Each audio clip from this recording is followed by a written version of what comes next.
j'ai encore beaucoup de choses à vous dire, et on était au moment de la dernière scène. Déjà, il nous avait dit beaucoup. Mais vous ne pouvez pas pour le moment les porter. L'Esprit Saint viendra et vous conduira vers la plénitude de la vérité. Voyez donc, il y a une plénitude de vérité qui est dans une continuité et à laquelle on va de connaissance en connaissance à une toujours plus grande lumière sur Dieu. J'ai encore beaucoup, quand Dieu dit beaucoup, c'est beaucoup. Il fait, qu'est-ce que c'est ces choses? Alors on s'est dit, ben oui, beaucoup, alors on va attendre le ciel, et puis quand on sera au ciel, on aura le paquet. Alors après, aussi, beaucoup mieux, les saints nous ont déjà dit énormément. On sait beaucoup plus aujourd'hui que l'on ne savait du temps de Paul, même si Paul savait beaucoup. Ben oui, parce que tous ces siècles ont quand même été... Mais c'est pas fini. Vous savez, saint Thomas, à la fin de sa vie, il avait écrit la Somme théologique. Grâce à Dieu, Régimbald nous a évité le pire, mais il disait, il voulait tout brûler parce qu'il commençait à voir et il disait, non, tout ce que j'ai écrit, c'est de la paille. Et c'est vrai. L'Esprit Saint, un autre, prendra ce qui m'appartient et vous le fera connaître. Ah, tiens, le Saint-Esprit va prendre ce qu'il y a de Jésus. Mais c'est curieux, ça, je me disais toujours. Mais qu'est-ce qu'il va prendre? On sait tout ce qu'il y a de Jésus.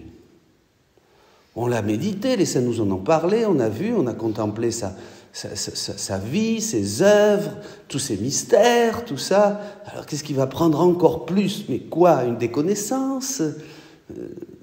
Il prendra de ce qui m'appartient et il vous le fera connaître. En fait, et c'est là où est le grand changement, c'est que jusqu'à maintenant, nous avons contemplé Jésus de l'extérieur, mais on ne savait pas, et c'est là le changement, Jésus dit, maintenant je veux aller à plus d'excès d'amour et je vais vous révéler ce que ma divinité faisait dans mon humanité. Ça, on ne savait pas. Ça, c'est à partir de Louisa. Voyez. Tout ce que la divinité faisait dans l'humanité du Christ, pas seulement, comme il le dit d'ailleurs, par petites fissures, des bribes de ce que portait en moi la divinité, par bribes à mes seins, que j'aime beaucoup, il dit Jésus. Mais maintenant, non, c'est plus des fissures qui vont laisser, c'est tout. Tout ce qui était contenu, tout l'agir trinitaire, infini, tout-puissant, tout amour, de quelle manière, qu'est-ce qu'elle faisait, la Trinité, dans l'humanité du Christ, pourquoi elle le faisait, comment elle le faisait, et comment maintenant on va le faire. Ça, on ne savait pas. Et c'est là encore Saint Jean, je vous donne ma vie. Ah bon, mais qu'est-ce que... Je vous donne ma vie. Mais Jésus dit, je suis le Père Céleste. Même il dit, il s'identifie au Père Céleste. Bon, qui me voit le Père, voilà, vous comprenez. Il n'y a pas d'hérésie.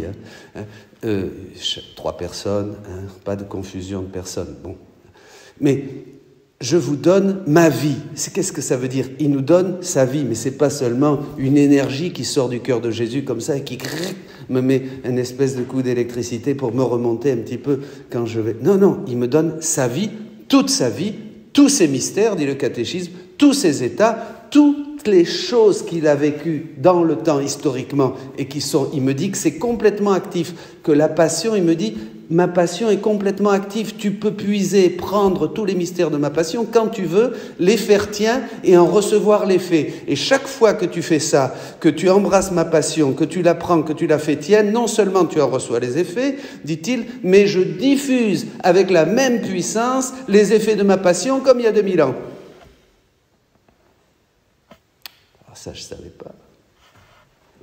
C'est extraordinaire. Donc, on peut, allons-y. Autant de fois que tu penses à ma passion, autant de fois j'active le mystère et je le diffuse sur toute l'humanité. Extraordinaire, extraordinaire. Vous voyez, on devrait être nourri par ça continuellement. Toi en moi et moi en eux. toi en moi. Alors là, Jean 17, 23. Toi en moi et moi en eux. Pas la vie mystique, dit Jésus. C'est pas la vie mystique comme les saints l'avaient, demande Louisa. Non, non, non, c'est pas la vie mystique. C'est ma vie réelle. Alors là, pas la vie mystique. Pas la vie mystique, dit-elle, de la grâce, comme tu l'as enseigné à tous. Il dit non, non, c'est pas ma vie mystique. Comme les saints qui ont vécu dans ma grâce. Là maintenant, je donne ma vie réelle. Ça va loin, là. C'est ce que je vous disais hier. Les mains, la bouche, les pieds. Comme une transsubstantiation de l'être. C'est fou, ça. Si on dit ça, il ne faut pas le dire entre nous. Chut. Non, parce que... Vous voyez, mais c'est incroyable.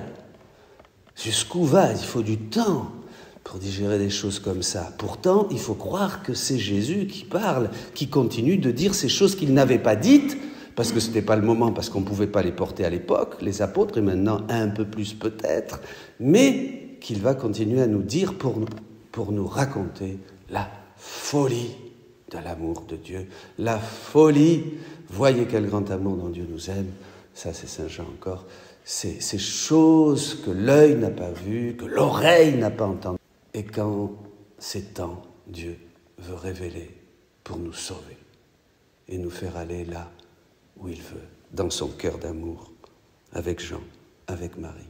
Amen.